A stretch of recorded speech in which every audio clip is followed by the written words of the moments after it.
दोस्तों नमस्कार। स्वागत है आपका। अभिनंदन स्वीकार करें जितेंद्र त्रिपाठी का।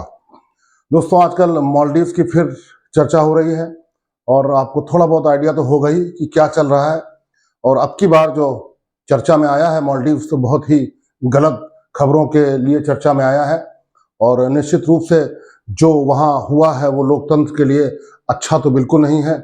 और उनका जो प्रेसिडेंट है उनका दिमाग अभी सातवें आसमान पर है, क्योंकि वो ऐसी प्रथा रही है मालदीव्स में, जब भी कोई नया प्रेसिडेंट चुना जाता है या आता है तो सबसे पहले वो इंडिया के प्राइम मिनिस्टर से मिलने आता है और अपनी जो हमारे संबंध हैं मालदीव्स के और इंडिया के उनको आगे बढ़ाने के लिए और उनको और विकसित करने के लिए और भारत और मालदीव्स की जनता में जो प्यार है, जो अच्छे संबंध हैं, उनको ही दर्शाने के लिए वो आते हैं। लेकिन इस बार मालदीव्स के प्रेसिडेंट ने ऐसा किया नहीं और उनकी पहली यात्रा जो थी वो टर्की की थी और दूसरी यात्रा जो हुई थी वो यूएई की हुई थी और फिर तीसरी यात्रा में वो हमारे जो विरोधी पक्ष वाला जो देश है वो चीन, उनके राष्ट्रपति के यहाँ वो हाजिरी लगाने एक तरह से गए थे और चीन ने उनको थोड़ा सा बढ़ा भी दिया, आगे भी कर दिया। तो इसलिए इस समय उनका दिमाग जो है एक तरह से सातवें आसमान पर है।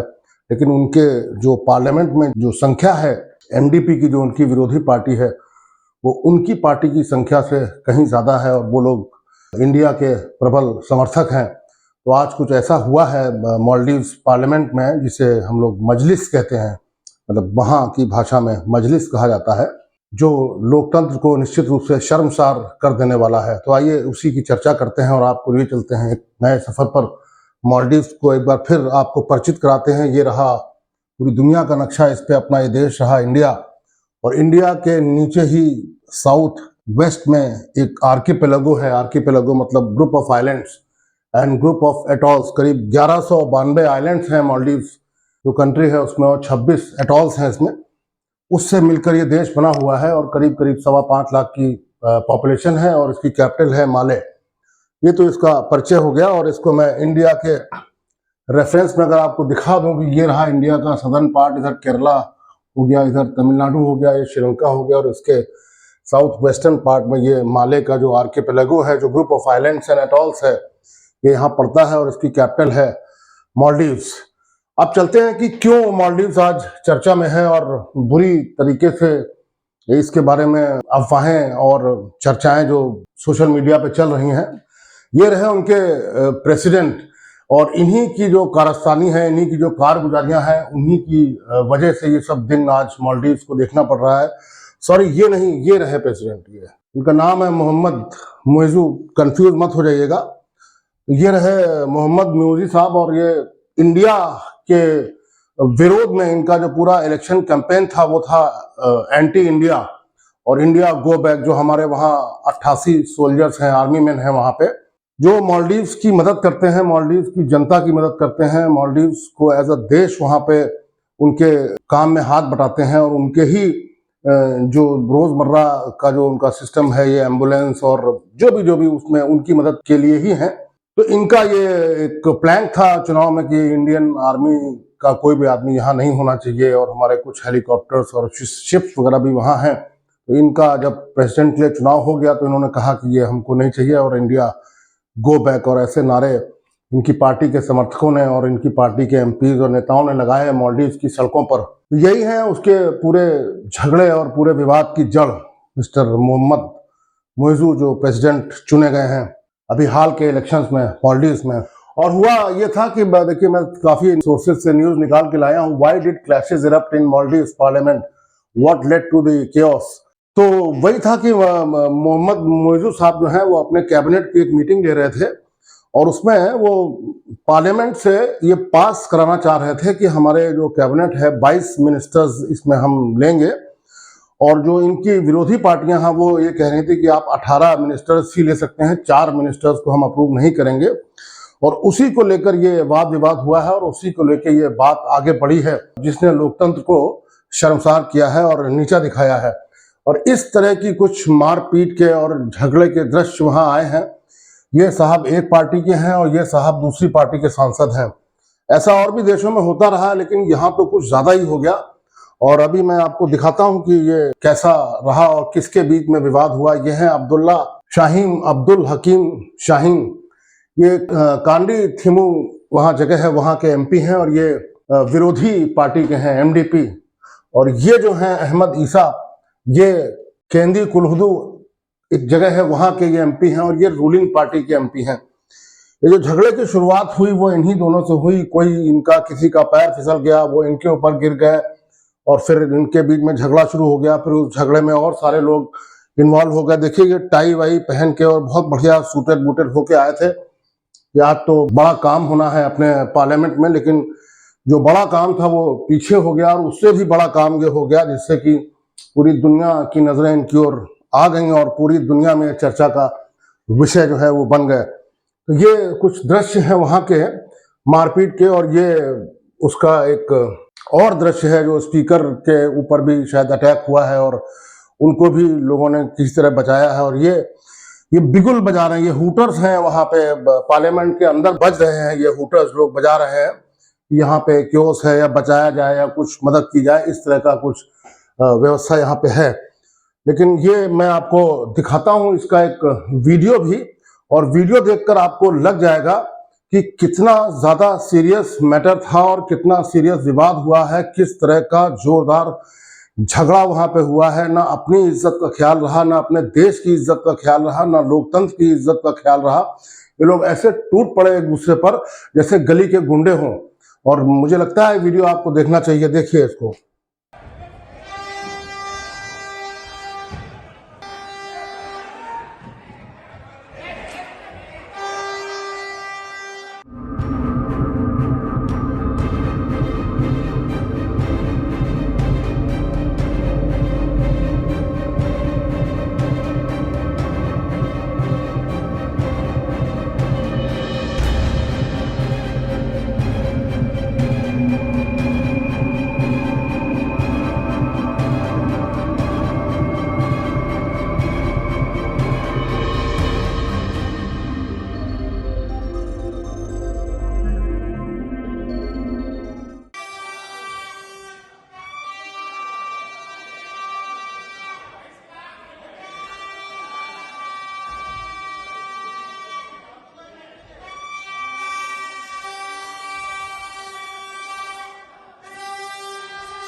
तो देखा आपने दोस्तों, वीडियो आपको लग गया होगा कि मालदीव्स की संसद में आज क्या हुआ है। और वही संसद जिसको उनकी अपनी लोकल भाषा में मजलिस कहा जाता है।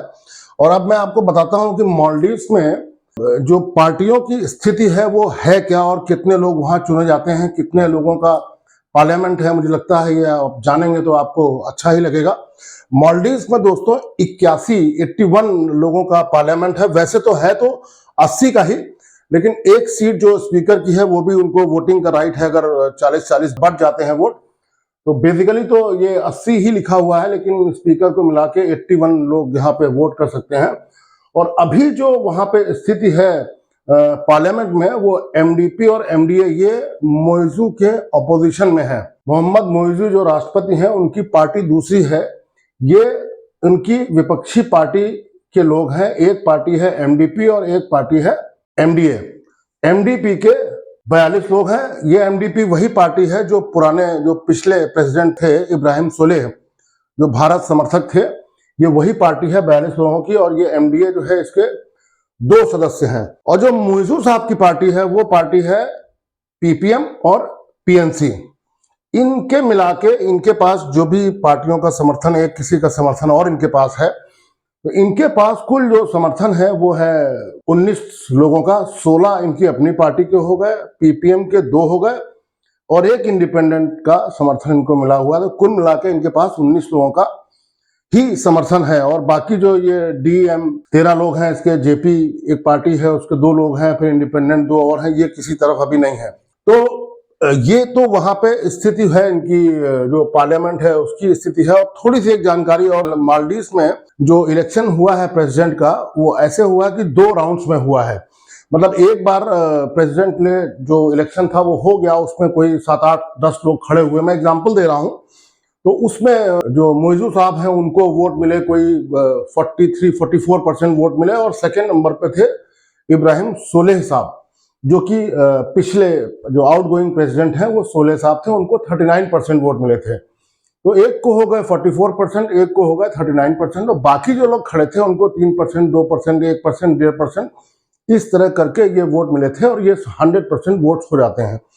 तो यहाँ का सिस्टम ये है कि किसी भी कैंडिडेट को प्रेसिडेंट बनने के लिए कम से कम 50% वोट चाहिए होता है। तो चूंकि 44% इनको मिला था मोदी साहब को, लगभग इसी के आसपास, तो इनका 50% नहीं हुआ। तो फिर इस केस में इनको दोबारा चुनाव कराना पड़ा। सेकेंड फेज ऑफ इलेक्शन हुआ। तो उसमें क्या होता है, जो टॉप 2 कैंडिडेट्स होते हैं, मतलब इस केस में मिस्टर मोइजू और इब्राहिम सोलेह, ये दोनों कैंडिडेट्स का बाद में फिर से एक बार इलेक्शन हुआ। और जाहिर सी बात है, जब 2 लोग लड़ेंगे तो किसी का 50% हो ही जाएगा। तो उस केस में इनको 54% वोट मिले, और जो सोलेह साहब हैं उनको मिले शायद 45% वोट उनको मिले। तो इनको 50% से ज्यादा हो गया, तो ये प्रेसिडेंट इलेक्ट हो गए या प्रेसिडेंट चुन लिए गए। ये तो रहा इनके प्रेसिडेंट चुने जाने की कहानी। लेकिन ये प्रेसिडेंट चुनने के बाद भी जो पार्लियामेंट की जो स्थिति है वो ये स्थिति है। इसके चुनाव अभी बाद में होंगे। अभी जो स्थिति चली आ रही है वो यही स्थिति है, जिसमें जो नंबर ऑफ पार्लियामेंटेरियंस हैं उसमें मोइजू की पार्टी की स्थिति अच्छी नहीं है। उनके विरोध में जो सांसद हैं वो बहुत ज्यादा हैं। तो अभी की स्थिति ऐसी है। तो जब ये झगड़ा इनका हुआ कि 22 मिनिस्टर हम बनाएंगे, और अपोजिशन ने कहा कि नहीं, हम आपको 18 का ही परमिशन देंगे, तो झगड़ा बहुत बढ़ गया। और अब आज की स्थिति, मतलब अभी की स्थिति यह है कि जो अपोजिशन है उसने डिसाइड कर लिया है कि हम प्रेसिडेंट के इम्पीचमेंट के लिए मूव करेंगे। इम्पीचमेंट मतलब महाअभियोग, कि हम प्रेसिडेंट को हटाएंगे और उसके हटाने के लिए अपना जो पेपर है उसको मूव करेंगे। तो उसके हटाने के लिए इनको जो total strength of the parliament है उसके 1/3 मेंबर्स चाहिए हैं। तो मतलब जैसे अगर 80 या 81 हम मान लें, तो इस केस में इनको 27 मेंबर्स के सिग्नेचर चाहिए होंगे, वो प्रेसिडेंट के खिलाफ जो इम्पीचमेंट का जो पेपर है उसको मूव करने के लिए, जो भी उसका जो कार्रवाई शुरू करने के लिए 27 लोग चाहिए होते हैं, 1/3 उसको ये मूव करेंगे। तो उतनी स्ट्रेंथ इनके पास है। और प्रेसिडेंट का जो इम्पीचमेंट होगा वो होगा 2/3 मेजॉरिटी अगर उनके खिलाफ, या इस जो ये लोग पेपर ला रहे हैं, जो ये मूव कर रहे हैं पेपर, इसके समर्थन में अगर 2/3 सांसद हो जाते हैं, जो कि संख्या होती है 56, तो प्रेसिडेंट का इम्पीचमेंट हो सकता है या हो ही जाएगा, क्योंकि जो भी शर्तें हैं वो पूरी हो जाएंगी। तो अभी की स्थिति ये है कि हो सकता है मोदी साहब जो हैं वो प्रेसिडेंटशिप उनको छोड़नी पड़े, उनको हटा दिया जाए पार्लियामेंट से, उनको इस चीज से बाहर कर दिया जाए कि वो प्रेसिडेंट रहें मालदीव्स के, क्योंकि उनके प्रेसिडेंट बनने के बाद जो जो उनकी हरकतें हुई, जो उनके विचार थे, जो उनके बयान थे, जो उनके जो एक्ट्स है वो इतने खराब थे कि मतलब मालदीव्स की जनता भी उसको लाइक नहीं कर रही है। तमाम सारे अपोजिशन और मालदीव्स के बहुत नेता जो इनकी पार्टी में नहीं है, उन्होंने बहुत इंडिया के फेवर में बयान दिए हैं और कहा है कि India has been our long standing friend, बहुत पुराने रिश्ते रहे हैं और इंडिया के खिलाफ इस तरह की बात वहां की जनता को भी बर्दाश्त नहीं है। तो अब आज की स्थिति, अभी की स्थिति यह है कि इम्पीचमेंट के लिए जो मोशन है वो मूव हो रहा है और देखिए क्या होता है, क्योंकि नंबर तो इनके पास है। हो सकता है कि मौजूद साहब को हटना पड़े, प्रेसिडेंटशिप छोड़नी पड़े, ऐसा भी हो सकता है। और इतना ज्यादा मौजूद साहब का, जिसे कहते हैं बारूद से खेलना, वो बारूद से खेलने, बच्चा जैसे आग से खेलता मालूम नहीं कि आग है, तो मौजूद साहब उसी तरह की हरकतें कर रहे हैं। मौजूद साहब ने चाइना को ये परमिशन दे दी है कि आपकी शिप्स यहाँ आ सकती हैं, आपके जो भी लोग हैं वो यहाँ आ सकते हैं, मतलब उसको तो पूरी खुली छूट दे दी है। वो चाइना जो है मालदीव्स में जाके क्या करेगा, मालदीव्स में तो ऐसा कुछ है नहीं। उसकी शिप्स, उसके जो नेवी के जो शिप्स हैं, छुपे हुए शिप्स हैं, अंडर कवर शिप्स हैं, अंडर कवर लोग हैं, वो सब इंडिया के साउथ से निकलेंगे। वो सारा सर्वे, सारी प्रॉब्लम इंडिया के लिए होगी, स्ट्रेटेजिकली इंडिया के लिए बड़ी प्रॉब्लम होगी। और ये मौजूद साहब इसको समझ नहीं रहे हैं कि आप अपने देश में जो भी आपको करना है करिए, लेकिन ऐसी कोई हरकत मत करिए कि दूसरा देश आपके यहाँ आए और वो तीसरे देश के लिए प्रॉब्लम बन जाए। और वही हरकत नहीं करना। मैं आपको बताता हूं कि चाइनीज वेसल एक जो है वो चाइना से चला और वो कहने को तो ये था कि वो सर्वे के, मतलब वो बताएंगे तो यही कि हम कुछ और काम करने जा रहे हैं। बेसिकली काम ये होता है कि उस देश पर निगाह रखना, उसके बारे में कोई ऐसी इंफॉर्मेशन लेना कि जो उनके लिए स्ट्रेटेजिकली बड़ी इंपॉर्टेंट हो, वो ये काम कर रहे हैं। और ये शिप जो है इंडोनेशियन कोस्ट गार्ड ने रोक ली है। इसको 30 जनवरी को माले यानी मालदीव्स की कैपिटल पहुंचना था। और इतने बदमाश हैं चाइना वाले, मतलब इतने क्रिकेट इनका दिमाग होता है कि उस शिप का ट्रांसपॉन्डर इन्होंने बंद कर दिया। ट्रांसपॉन्डर दोस्तों ये होता है कि जो भी शिप पानी में चलती है, मतलब वो ये जो नेवी एवी वाली जो शिप्स होती हैं, तो 100% इनके लिए भी लागू है। कार्गो और जो कमर्शियल व्हीकल है उनके लिए भी लागू है कि भाई जो ट्रांसपॉन्डर है वो इनका हमेशा ऑन रहेगा। ट्रांसपॉन्डर का काम ये है कि शिप की लोकेशन, शिप के बारे में सारी जानकारी वो अगल बगल जो उसके आसपास शिप्स हैं उनको भी मिलती रहती है। कहीं कोई दिक्कत है तो वो मदद कर सकते हैं, उनको दिक्कत है तो ये मदद कर देंगे। और जो कोस्टल जो अथॉरिटीज हैं उनके पास भी उस शिप का पूरा डेटा रहता है कि वो शिप जा कहाँ रही है, किस वजह से जा रही है, उस पर कितने लोग हैं, उस पर क्या सामान है, वो किस वजह से जा रही है, ये सारा इंफॉर्मेशन रहती है। और ये इतने बदमाश और इतने मिस्चीवियस हैं कि इन्होंने उस शिप के ट्रांसपॉन्डर को बंद कर दिया जब वो इंडोनेशिया के सुंडा स्टेट से गुजर रही थी। तो ना तो आसपास की शिप्स को उनकी जानकारी है, ना किसी सैटेलाइट को, और ना कोस्टल अथॉरिटीज को उसकी जानकारी है। इंडोनेशिया का जो कोस्ट गार्ड वेसल था उसने उस शिप को रोक दिया। बस खाली इतना हुआ कि इंडोनेशिया की जो नेवी है या उनके जो गार्ड्स हैं वो उनकी शिप पे, चाइनीज शिप पे चढ़े नहीं, उस पर उसको ऑक्यूपाई नहीं किया, उसको अपने कब्जे में नहीं लिया, लेकिन उसको रोक दिया कि अब आप आगे नहीं जाएंगे। और जब उनसे पूछा गया कि ट्रांसपॉन्डर का क्या हुआ, वाई और ट्रांसपॉन्डर इज नॉट वर्किंग, कितने भोलेपन से कह दिया कि नहीं नहीं हमारा तो ट्रांसपॉन्डर खराब है। बताइए ये चीज इंटरनेशनल उसमें है, कहीं एक्सेप्टेबल है कि आप खराब चीज जो कि कम्युनिकेट कर रही है पूरी दुनिया में, आपके बारे में जानकारी जो होनी चाहिए सबको वो है नहीं और आप बता रहे हैं खराब है। तो ये चाइना का बड़ा खतरा है अपने जो southern part of the Indian ocean है, जहाँ पे मालदीव्स है और जहाँ इंडिया का जो सदर्न कोस्ट है और पूरा अरेबियन सी और पूरा बे ऑफ बंगाल। और इनका जो शिप है उसका नाम है जियांग होंग 3 और ये बड़ा दुर्दांत और बदनाम शिप है। ये इससे पहले भी कई बार आ चुका है। ये एक बार देखिए, ये नक्शा है यहाँ पे, ये चाइना का इस तरफ से, ये चाइना के इस तरफ से ये आएंगे तो ये इंडोनेशिया का सुंडा स्टेट इसी को बोलते हैं। यहां से ये आ रहा था तो इंडोनेशिया ने इसको पकड़ लिया, इसको, इस शिप को रोक दिया। लेकिन इस शिप की कहानी है कि इससे पहले भी ये जो यहाँ पे ये जो एरिया है इसको कार्लसबर्ग रिज बोलते हैं। यहाँ पर भी ये नवंबर 2020 में आ चुका है और ये कार्लसबर्ग रिज और अरेबियन बेसिन का पूरा ये सर्वे कर चुका है। भाई आपको क्या जरूरत यहाँ आने की, ये तो बिल्कुल क्लैंडस्टाइन मूव्स हैं चाइना के, मिस्चीवियस बिल्कुल। ये 2020 में यहाँ आ चुका है। अब ये कितना खतरा है इंडिया के लिए, यहाँ की भी पूरी खबर ले लेता है, यहाँ का पूरा रिकॉनेसेंस और पूरा सर्वे यहाँ का भी, और इस एरिया का भी जो सऊदी अरेबिया है और अफ्रीका का ये पार्ट है, सबका पूरा टो इसको मिल जाता है। ये 2020 की कहानी है। शिप वही था जियांग होंग 03। इसके बाद यही शिप जो है ये हमारे एरिया में, ये हमारा ये इंडिया का सदर्न पार्ट है और ये श्रीलंका, यहाँ पे पूरा ये अंडमान निकोबार के सारे आइलैंड्स ये फैले हुए हैं। यहाँ पे ये इंडिया का पार्ट है, ये इंडिया का हिस्सा है। और देखिए यहाँ से निकल के इधर से आएगा तो बताना कुछ और है कि हम किसी और वजह से जा रहे हैं। यहाँ पे पूरा टोह लेना, सर्वेलेंस करना, सर्वे करना, पूरा हिसाब किताब लगाना इस एरिया में क्या है। ये हुआ था नवंबर 2019 में।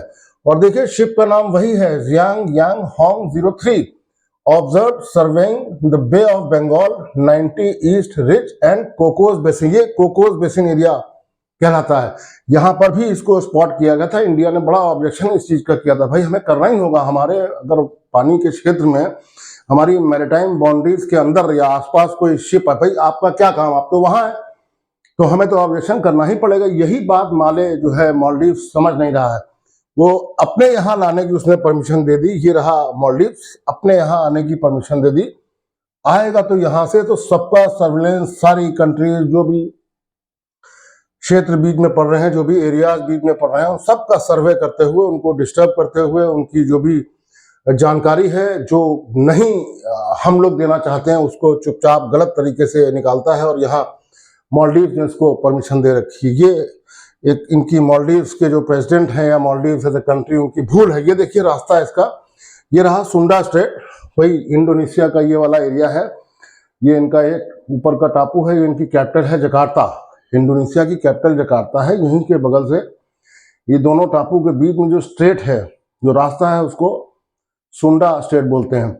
अब ये देखिए इसकी इंफॉर्मेशन है, ये कब चले, एक्सपेक्टेड टाइम ऑफ अराइवल क्या होगा, कहाँ से चलना। जैसे वो एयर के टिकट्स पे लिखा होता है कि कहाँ से जहाज उड़ रहा है, उसका एयरपोर्ट का अलग नाम होता है कोड में, वैसे इनके भी पोर्ट्स में अलग नाम होते हैं। अब ये MV माले लिखा हुआ है तो इसका मतलब क्या, मोटर वेसल MLE माले ही लग रहा है। शिप का नाम वही है, जियांग होंग 03, रिसर्च ऑब्लिक सर्वे वेसल। बताइए, इसको रिसर्च और सर्वे वेसल करके इसको यहाँ भेज दिया, ट्रांसपॉन्डर बंद कर दिया, कोई जान ना पाए आप क्या कर रहे हैं क्या नहीं कर रहे हैं। और इनको आना था कहाँ, माले आना था, और इसका एस्टिमेटेड टाइम था, अराइवल था इन माले 30 जनवरी 2024। अब तो इंडोनेशिया ने उसको रोक दिया है, पकड़ लिया है, देखिए क्या होता है। लेकिन फिलहाल तो ये बंद हो गया। यही गलती ये मालदीव्स का प्रेसिडेंट जो है और मालदीव्स की सरकार जो अभी की है वो कर रही है। इसके बारे में थोड़ा और जानकारी मैंने जुटाई तो उसमें लिखा है, India has raised concerns with respect to Xiang Hong 03, a Chinese survey vessel. वही उसकी लोकेशन वगैरह लिखी है, लेकिन इंडिया ने कई बार इसको ऑब्जेक्ट किया। बट अब जब मालदीव्स की गवर्नमेंट उसको परमिशन दे देगी तो उसको तो बोलना है कि मुझे तो मालदीव्स जा रहे हैं, मैं मालदीव्स के एरिया का सर्वे करूंगा, मुझे मालदीव्स गवर्नमेंट ने परमिशन दी है, तो एक तरह का लाइसेंस मिल ही जाता है जाने का। तो एनीवे ये अभी इनको समझ में नहीं आ रहा है और इनके इम्पीचमेंट की प्रक्रिया शुरू हो गई है। और मैं तो ऐसा एक्सपेक्ट करता हूं कि इनका इम्पीचमेंट हो ही जाए तो बेहतर होगा, क्योंकि ये इंडिया के लिए बहुत खतरा है। और दोस्तों, हम तो भारतवासी हैं, अपने राष्ट्र की सुरक्षा और अपने राष्ट्र का जो भी गौरव है उसको तो किसी हाल में झुकने नहीं देंगे, नीचे होने नहीं देंगे। और हम चाहते हैं कि इनका इम्पीचमेंट हो जाए।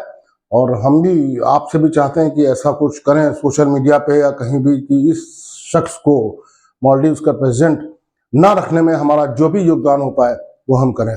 दोस्तों, आशा है छोटा सा प्रेजेंटेशन आपको अच्छा लगा होगा, पसंद आया होगा। और प्रेजेंटेशन अगर अच्छा लगा हो तो मेरे चैनल को सब्सक्राइब करें, लाइक करें, शेयर करें और अपने कमेंट भी दें अगर आपको उसमें कुछ नया लगा हो। उससे मेरा हौसला बढ़ता है और मेरा जज्बा इस बात का कि अच्छे अच्छे वीडियो बनाएं वो और बुलंद होता है। नमस्कार दोस्तों।